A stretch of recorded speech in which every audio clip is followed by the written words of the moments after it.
Well, for years, the major sports leagues in North America have said, we'll never put a team in Las Vegas. There were questions about the size of the city, the demographics of the local population, and of course, there was concern about gambling. But now the NHL has enjoyed a spectacular first year, and the questions are different. How do you court out-of-town visitors without alienating local fans? Will the arrival of the Raiders eat into what the Golden Knights have built? And exactly how many pro teams can the city support? Today on the Sports Business Show, sports in the desert.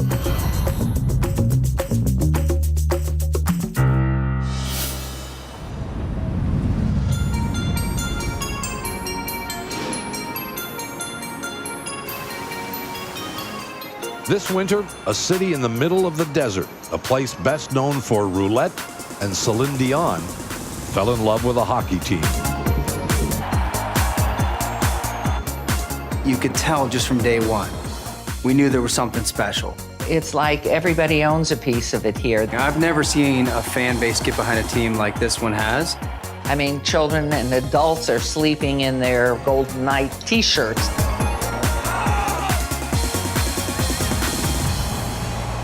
Yes, the appetite's here because we have people from everywhere. They were knowledgeable about the game.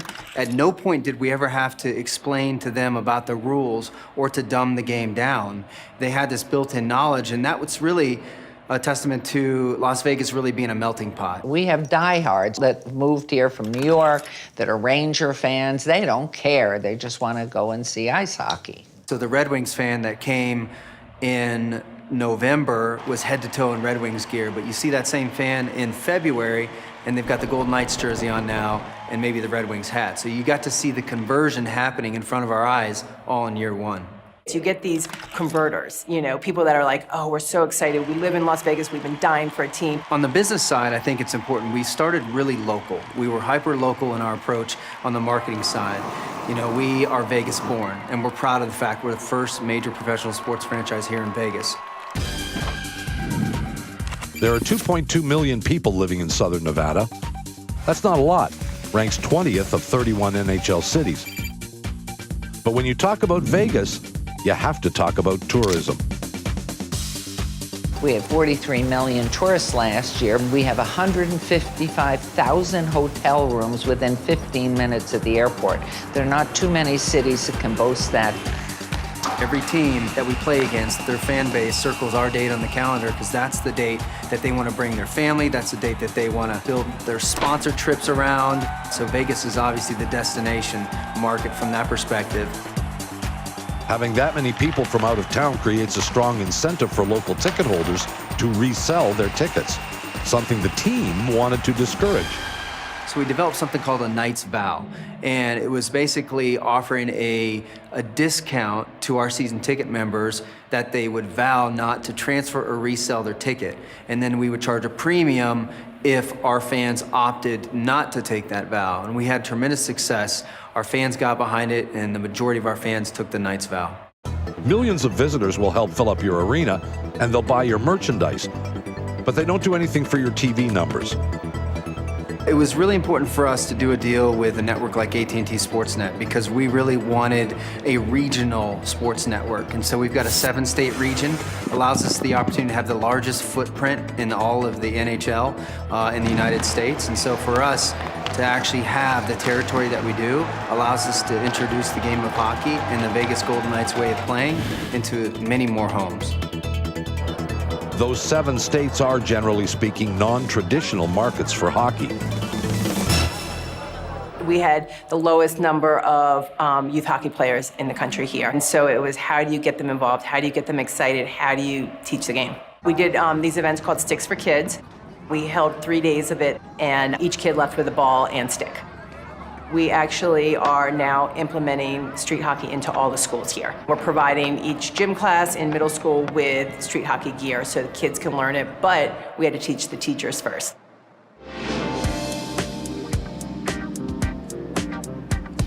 Another unique aspect of the Vegas market is the lack of big corporations. The massive companies that buy luxury suites and sponsorship packages don't tend to have their head offices in Nevada. The only ones that really qualify in those top kind of Fortune 500 are the casino businesses and the gaming businesses. So we had to embrace that. And the league allowed us to do that because that was important, that the league said, we recognize the market you're in. We understand you're gonna have to do this. Do it within certain guidelines. You can't do gambling, sports gaming, those types of things, but it's been good. When Vegas first got their expansion team, there was a lot of chatter about what the name would be. Las Vegas Gamblers, Aces, Blackjacks were all thrown around. We had talked about all of the gambling cliches and the strip cliches and the Vegas cliches. We wanted to honor and celebrate those the right way, but that wasn't going to be the driver of the brand and who we were. It was a big philosophical choice early on, right? You go all in and say, yeah, Elvis is going to be our host and Showgirls are going to be the dance team, and we decided we didn't want to go that way.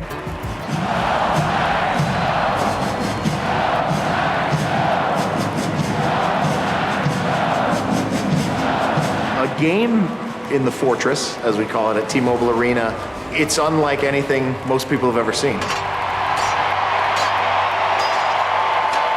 It's not just sport.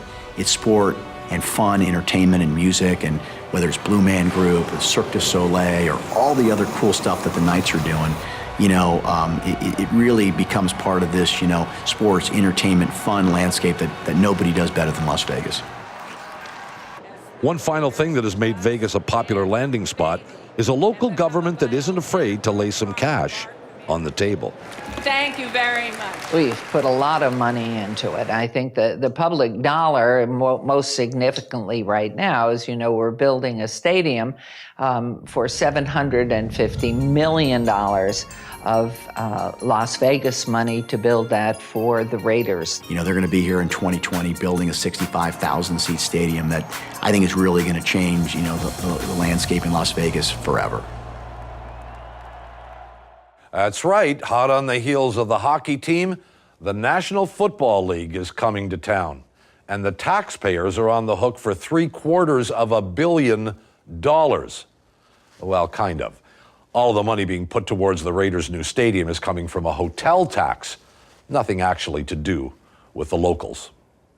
We have no state income tax, no city tax here. So it's all about taking the tourist room tax to help support everything that we do.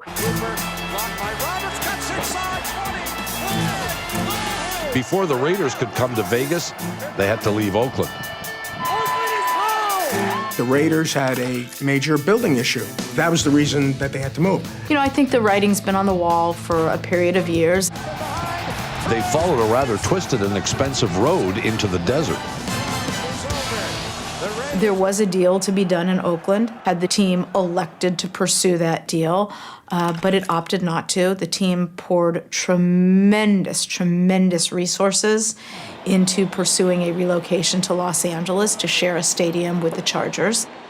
And when that dream was dashed, the team immediately turned those resources towards Las Vegas, rather than heading back to Oakland and saying, all right, let's see what we can do here. I think there will be a number of paradigm shifts for the organization associated with the move. Not all of those changes will be for the better. You look at that schedule, there will be a lot of eyeballs that zero in on Las Vegas and say, Vegas, baby, here we come. You come from a cold weather site, you come from Buffalo, you come from New York, you come from the Midwest. It's a great excuse to go to Vegas. So I do think the team will have to get used to having less of a home field advantage. On the plus side, that demand will be profitable.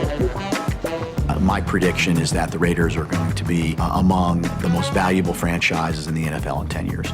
The Las Vegas platform is going to turn the Raiders into already a good brand and a good regional brand. It's going to turn them into a top national and international brand, because very much like the Golden Knights have done, very much like the UFC has done, the Raiders are going to become part of this entertainment landscape in Vegas. So, Friday night you come in, you see Celine Dion. Saturday night you go to the nightclub and have a great time. Sunday you go see the Raiders. When we come back, we'll throw some cold water on the excitement in Las Vegas. We'll take a look at the limitations facing this new pro sports market.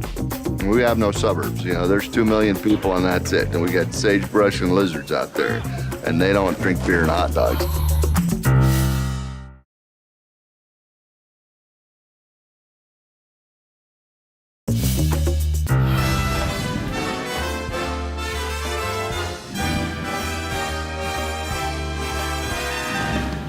The story of pro sports in Las Vegas is really the story of Oscar and Carolyn Goodman.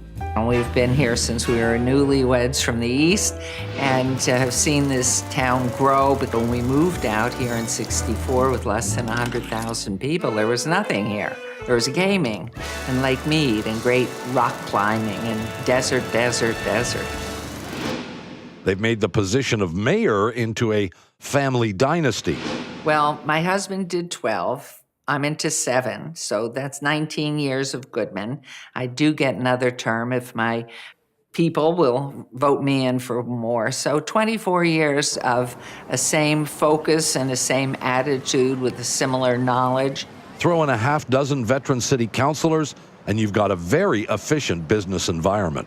We're a simple group of 7 here, most of whom have been around the block a few times. Everything is so simple, so clean, so easy to move business through: licensing, planning, design, safety standards, everything to get the investor to know.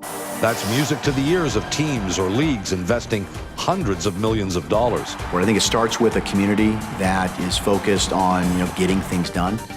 Whether it's building a new stadium for the Raiders, whether it's, figuring out ways to attract all these businesses to come here and these sports organizations to come here.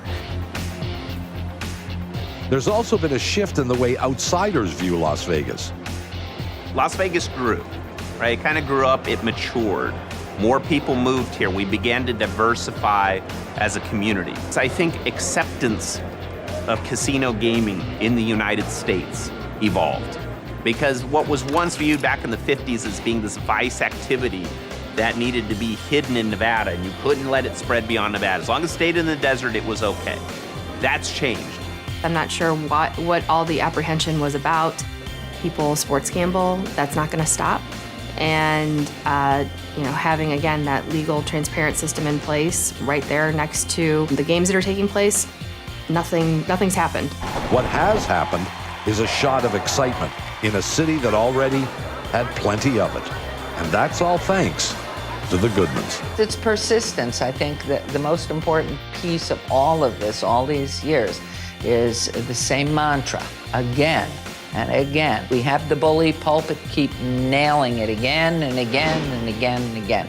And I think that's been it. The Vegas Golden Knights have made money just about every way possible, through merchandising, ticket sales, broadcast deals. But one of the other teams in town, the AAA baseball team, has a different approach to making money. They've gotten into real estate development.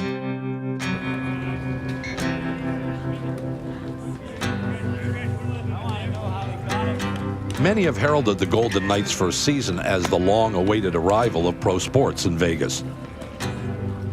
Well, pro sports has been here. This is our 36th year of professional baseball. It's always been a challenge. This is the entertainment capital of the world for a reason.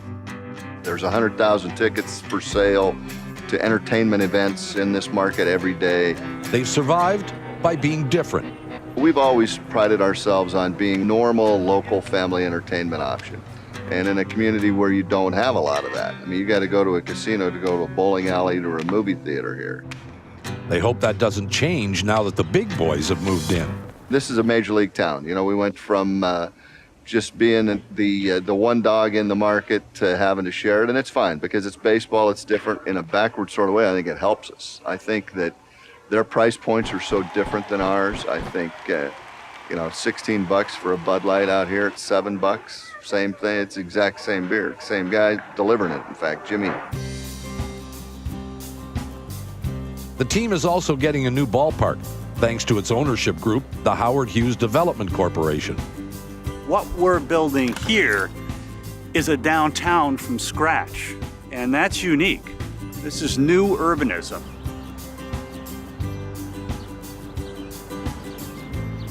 It's 22,000 acres of land on the western edge of Las Vegas. Open-air retail, single-family homes, and right in the middle of it, a new ballpark and the Golden Knights practice rink.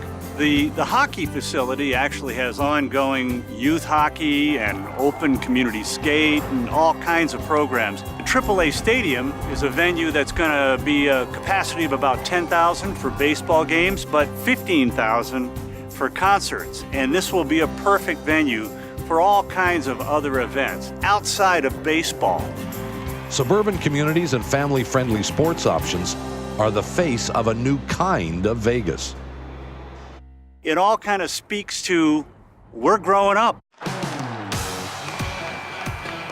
For years, the question was, will pro sports ever come to Las Vegas? Overnight, that question has become, how many teams can the city support? I think the first in has the best chance of long-term success. The Golden Knights are here to stay. I think it's going to be an integral part of the community, of the sports structure here for a long time. The Raiders, you know, in the U.S., the NFL is a 10,000-pound gorilla. You can't dispute that. It's going to be phenomenal. You don't want to oversaturate the market because you have to remember, it's a relatively small market. You're really counting on visitors going to games. We have no suburbs. You know, there's 2 million people and that's it. And we got sagebrush and lizards out there. And they don't eat and drink beer and hot dogs. I think everybody's going to have to take a breath. I'm not sure, you know, the NBA, they've talked about the NBA for a long time. I continue to talk to Adam Silver. I think he's gotten to the point where he doesn't like my texts anymore. We do have their wonderful summer league here, and we now have the women's NBA, the Aces. I think what's going to happen there, that's a precursor to the NBA coming. There's no question in my mind. It's just when. After the break, I'll be joined by the NHL's Bill Daly, and we'll talk about the success in Vegas and what it means for Phoenix and even Quebec City.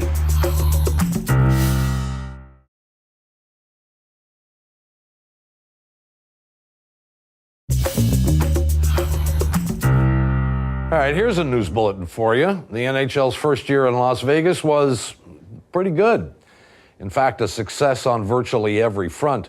Here to brag about it a bit is Bill Daly, the Deputy Commissioner of the NHL. Bill, congratulations on the first year in Vegas. Thank you.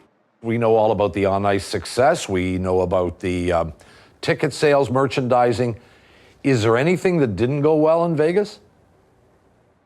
Wasn't a whole lot that didn't go well, and certainly not a whole lot that was outward facing. I think, you know, the only thing that you would have with any normal expansion franchise is kind of coming up to speed on kind of league standards for certain things and best practices. Well, from the outside, it looks like maybe you could have gone to Vegas sooner. How long has it been on your radar? You know, I give Gary Bettman a lot of credit for this. It's really been on his radar for a long time. I would say probably going back 10 to 12 years, probably before the economic recession hit particularly hard in Las Vegas in 2008. We were actively interested in exploring the potential of having a franchise in Las Vegas. You know, the missing piece to that puzzle, both back then and in the period between, is needing a state-of-the-art arena. That was one thing Las Vegas was lacking. MGM and AEG got together, built a state-of-the-art T-Mobile arena, and when that came online, it became a real possibility for us to be there. So you and the Knights have proven that hockey can work in the desert. Is there anything that you've gleaned from the Vegas situation that you might be able to use to improve the situation in Arizona? It's little things, really. I mean, the game presentation in Vegas was very unique, and it's a unique city, right? So it was appropriately unique for kind of the Vegas marketplace. The high glitz glamour of that marketplace, it translated to their game presentation. But the way they approach social media and communicating with their fan base in ways that some of our clubs do, but some of our clubs have not embraced to the same extent. What about Quebec City? Is that door closed for now? Well, for now, I guess is the key to the question. I think that's fair. That I don't think there's anything imminent going to happen in Quebec City, but we did not officially kill that application. I think it remains potentially viable NHL market. It's just not on the radar screen for the near future. Bill Daly, Deputy Commissioner of the National Hockey League. Thanks for having me, Bob. After the break, the deal of the century features a Las Vegas icon who's been the world's highest paid athlete in 4 of the past 7 years.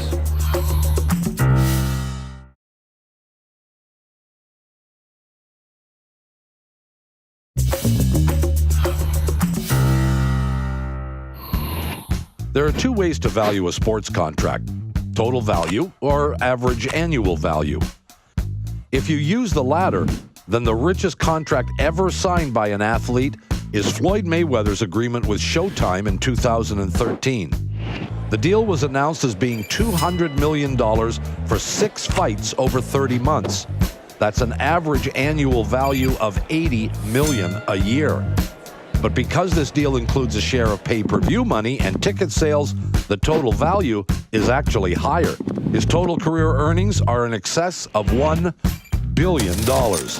So it's safe to say that Money Mayweather is a very appropriate nickname. One last thing before we go. We talked a lot about what it means for a franchise owner to have a team in Vegas. But it can also be a big adjustment for the players themselves, especially the young ones playing AAA baseball. I can think of a couple of Canadian kids who had a good time here, had maybe too good a time when they played here. One is Russell Martin. Russ came here, he had a job to do. He wasn't afraid to go out and enjoy the town, but he knew that he had to get some sleep. Another guy, Eric Langell, who's the bullpen catcher for the Mets right now, a Montreal guy. I don't know that Langy ever slept when it was dark outside when he was here in Vegas. It's like, hey, fellas, be careful. There's no closing time.